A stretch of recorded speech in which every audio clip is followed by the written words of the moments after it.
Hey everybody, welcome to episode 25 of Reach for the Firefighter Badge. Episode 25 is going to cover 50 character traits a firefighter should possess. We'll go on this episode to cover items 11 through 20. So episode 24 covered items 1 through 10, meaning the first 10 character traits that a firefighter should possess, and this is going to cover the next 10, number 11 through 20. So let's get started, so I can do my best to offer my experience and assistance for you becoming the best firefighter you can be. My websites, code3firetraining.com and chabotfire.com, have a lot of great free stuff. Please take the time, check things out, lots of resources. Next, these webinars are based on 2 of the books I've been fortunate to publish, Reach for the Firefighter Badge and Future Firefighters Preparation Guide, both available on my website with a lot of great information also to assist you above and beyond what we're discussing here on the webinars. So, as I shared in the last episode, we have this sign on our academy wall. Well, we used to when we had our previous academy coordinator. And really the main point of this sign was that, you know what, by the time you've gotten to the recruit academy, we've already tested the character, meaning we've done an oral interview, chief's interview, background investigation, psychological evaluation, whatever. We've already tested it. You passed. But now we're going to put you under stressful situations, within reason, but stressful to try to simulate the real life of a firefighter or day in the life of a firefighter. And then guess what happens when you're put under stress? Almost anything sometimes. Some people handle stress greatly, some do not handle it at all. And that's unfortunately sometimes the demise of some folks in that situation, because their anger management issues come out or their lack of ability to handle stress comes out. So the biggest thing that we should be looking for in firefighters is hiring for character, and then doing our best to make sure that we're hiring the best people to make sure that they're ultimately the best civil servants and they can be for the folks that we're fortunate to serve, which is our community members. So the next 10 character traits that a firefighter should possess. Number 11, dependability. Dependability is one of the highest ones in my book. There's always a saying that I was used to from the early times of becoming a firefighter. If you're early, you're on time. If you're on time, you're late. Early on time. If you're early, you're on time. If you're on time, you're late. What that means basically is if you're supposed to be there at 8 o'clock in the morning for shift change, showing up at 7:59 or being a bell tapper with folks that we call that show up right at 8 o'clock doesn't win friends, doesn't influence others, doesn't put you in a good light. Nothing says you have to be there 5 hours early, but getting there early enough to be able to relax, take the time to get some pass-on information with your off-going crew members, put your gear on the rig to be able to say maybe half hour early, 45 minutes early, hey, let's say you're relieving Rick. You're the firefighter relieving Rick who worked the night before. Hey, Rick, my gear's already on the rig, so I'm ready to take a call. So if you want to get out of here at 7:30, feel free to go. You know, I know it's half hour early, but I'm ready to go. So, and a lot of times the other firefighter will say, hey, appreciate that. I got to go. I got things to do off duty. Or, you know what? Hey, I'll hang around and talk around the kitchen table and we'll catch up, you know. I mean, that kitchen table is so critical for firehouse bonding, team building, you know, whether it's your own crew or other crews. But again, dependability is key, not just being early, but also following through as promised. Are you one of those folks that is very easy to say, hey, yeah, I'll get back to you? Or not just I'll get back to you, but even worse, I'll call you later on with that, or I'll send you an email later today. I hear that daily. And then how many people actually follow through? I mean, when someone tells me, hey, Steve, I'll email you later, or I'll call you later, I'm usually like, okay, I'll wait for it. I mean, I'm not sitting there waiting for and not doing anything else, but I'm the type of person that 6 o'clock comes, I'm like, well, I guess they're not going to email me or call me. And then sometimes I'm like, okay, whatever. And then maybe the next day, and then sometimes if it's that important, I'll reach out to them and say, hey, you said you were going to email or call me. I never got that. Did I miss a phone call, or did I miss an email? Did it go in my junk folder? And then usually the answer is, what are you talking about, Steve? Well, remember when we were having that meeting or that conversation and you said this? Oh, I'm sorry. I forgot, dude. I'm sorry. I'm just busy. That's character.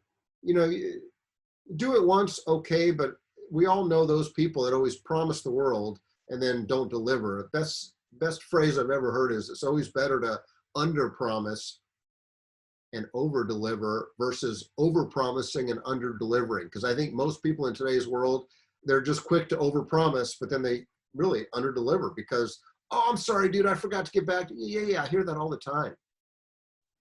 Don't be that type of person. Follow through. And if you can't get to it by the end of the day, then you know what? Follow up with, hey, I'm sorry I didn't get a chance to get a hold of you.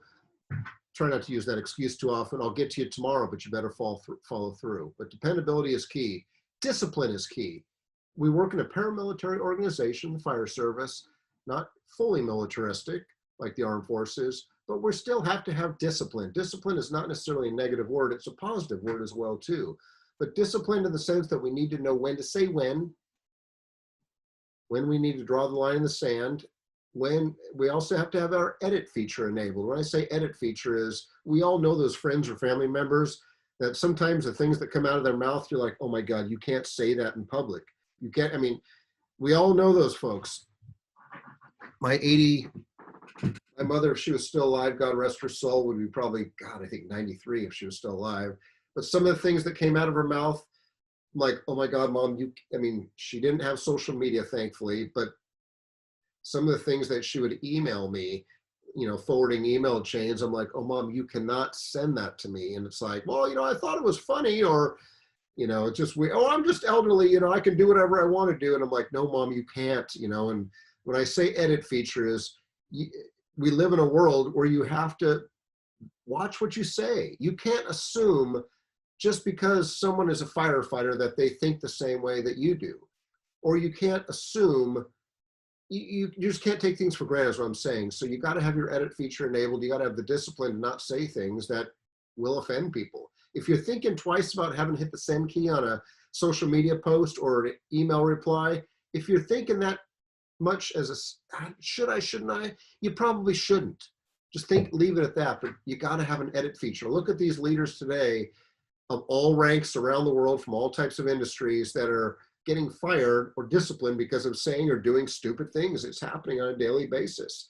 We don't get second chances like we used to. And you can't expect a second chance. Oh, my bad. No, you got to have the discipline to have an edit feature, whether it's typing something out, talking to others, doing things. It's just as simple as that.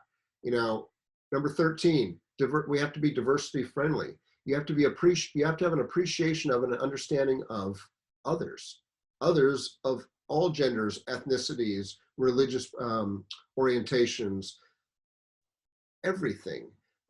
Inclusive. The term inclusive is a very commonly used word. I think in a lot of camps, a lot of people choose to, instead of using the term diversity, just say, well, we have to be more inclusive, more accepting of others. I'm not telling you what to do. I'm not telling you to, I'm not that person. I'm not here trying to preach to people. I'm trying to provide best practices and suggestions based on my experience. We live in an extremely diverse world. It's a very challenging time right now for a whole lot of reasons, but the world we live in is diverse. And there's some darn good reasons why it's diverse for all the different things that can come out of a diverse society. But we have to be tolerant and inclusive if we want to be good human beings. So number 14, we have to be driven. When I say driven to success, but without stepping on others. We don't want to step on others' toes just to get where we need to be, because that's not good. You're not a good human being if you're doing that. But driven to success. You have to have a passion to be successful. You have to have a passion and have that drive to be the best you can be, ultimately serving others to the best of your ability. Because when we lose our drive, we don't have focus. We're just calling it in at that point. There's enough people calling it in across the country in all types of work, including the fire service. We have to have empathy to our customers, empathy to our coworkers. It's hard for me as a male to imagine what goes on to someone that's, I can relate to maybe a 53-year-old white male because that's who I am, but not maybe fully, because each of us come from different backgrounds, different experiences, different cultures, different environments. But we at least have to have empathy for other human beings. We have to be ethical. And I know the word ethical is a challenging word in today's fire service. And I shared this in some other webinars, but if you don't believe me, just Google firefighter arrested or firefighter bad behavior. It's amazing the amount of firefighters that are getting arrested for off-duty behavior, or sometimes even on-duty behavior. And it's like, you were dealing drugs out of the firehouse. At what point did you think that was okay to do that? Okay, well, ethics is critical. And you know what? We're in an ethical crisis in today's world because I think so many people try to justify their actions. Oh, well, yeah, but, you know, and they forget the word ethics, what that means. We need more ethical people, including governmental workers like us as firefighters, police officers, city officials. But there's a, I think, leadership crisis, not to mention an ethics crisis. Do the right thing. Well, that's like I said, people sometimes justify what they think is the right thing. 17, faithful. I'm not talking necessarily in a religious aspect, and there's nothing wrong with that, but I'm thinking having faith that things will get better. I mean, life in my 53 years on Earth, I think I mentioned 54 earlier, but I'm actually 53. Don't need to add any extra time. But over my 53 years on Earth, I realized that, you know what, there's good days, there's bad days, whether it's personal, whether it's the economy, whether it's the world. Hey, just when things are going great, there's going to be something that knocks us down. That's just human nature. And I think that's the challenge. But when I say faithful, I mean being positive. Things will get better. I know when the coronavirus pandemic hit us, January, February, March of this year, it's so easy to get tied around the negativity of that, of, oh my God, it's going to, you know, and I get it. It's easy, especially some people losing their job, businesses closing down. There's some hardships by people from all this stuff going on right now with the coronavirus pandemic. But I'm trying to be positive because it's so easy for people to say, oh my God, the world's coming to an end and blah, blah, blah. It's like, you know what? You got a choice in life. When you wake up in the morning, you can either be positive or negative. It's simple. If you think the day's going to be miserable or your life is going to be miserable, guess what? It probably will. It'll probably meet your expectations and exceed them. If you wake up in the morning thinking it's going to be positive, I'm not saying naively think of it, but think, you know what, things are going to be positive. Maybe not today. It's going to maybe take years. But you know what? I'm seeing the silver lining through the clouds, as they say. I'm trying to be positive. You know, I know some people don't like positivity. Some people love misery, as they say, misery loves company.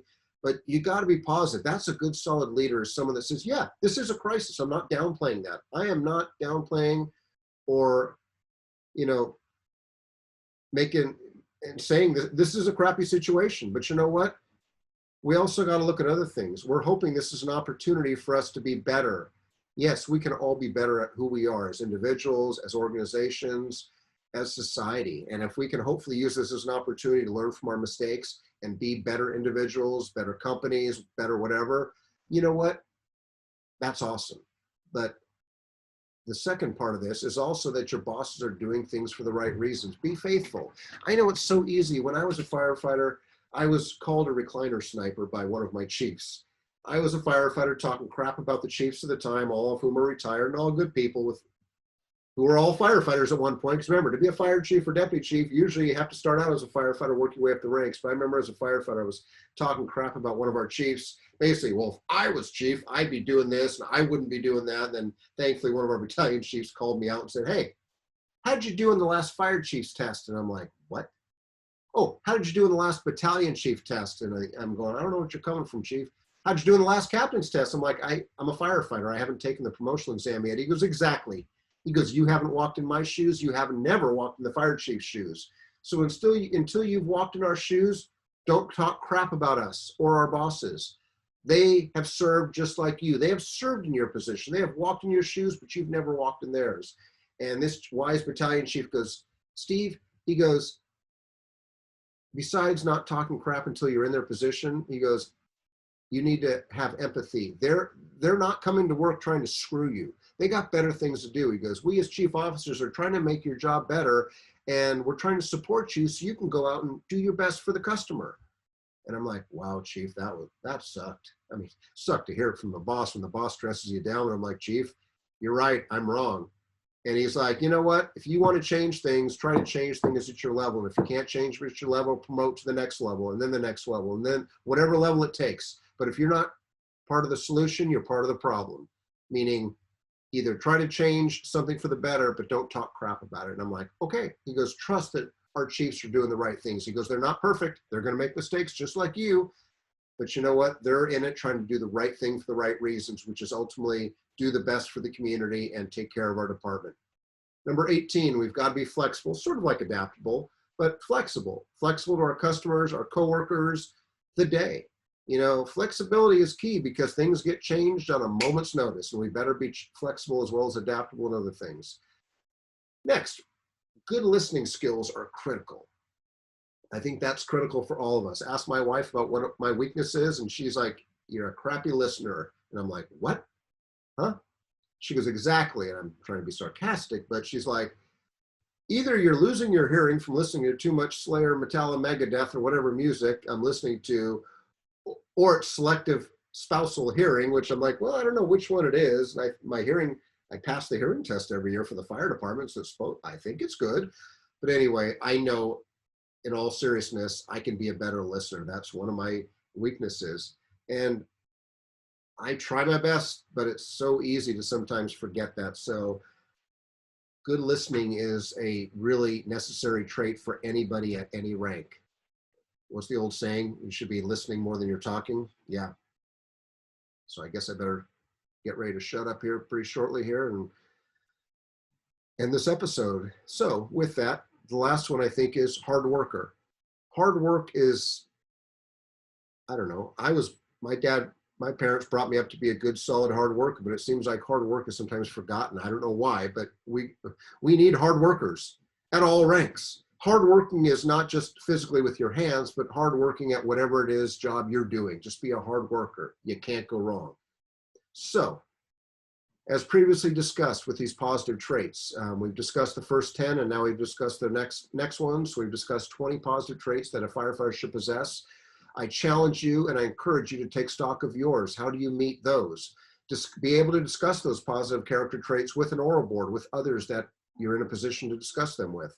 Like I said, typically an oral board, interview panel, not just talk about things, but be able to back them up with examples from your experience. You should be able to go into an interview, not just saying those things, but also having many different experiences from your lifetime that you can say, yeah, back when I was in college, I did this. Back when I was, whatever, working as a supermarket cashier clerk at Lucky's, this happened. Back when I was at school, this happened. Back, I don't know, whatever. But have examples because it makes it more personal. It also makes it more unique. Plus, think about it. When you're in an oral interview trying to share stories about yourself, the oral board is probably bored as hell because most candidates do not communicate extremely well during an oral panel. And most oral board raters are like, "You're putting me to sleep, kid." Try not to be that person. Try to have those great communication skills where you can connect with that oral board. You can be a great storyteller. You can be unique. You can come from the heart, and you can be that person that oral board goes, "You know what? I want to work with her. I want to work with him. I want them for our department. They're going to be awesome." Sadly, many oral board candidates don't present themselves that way. So learn from that. So ultimately also tie those positive characteristics into the position you're aspiring to. So in closing, as always, thank you very much for the gift of your time. I know there's a lot of great things you can be doing to spend your time, but I'm hoping there's some value to the information that I'm sharing based on my experiences over the years, because I really have that passion to pay it forward and help others be the best they can be. So my contact information, my social media information, as always, please feel free to reach out. And you know what? As always, until the next time, take care, be safe, and we'll see you soon.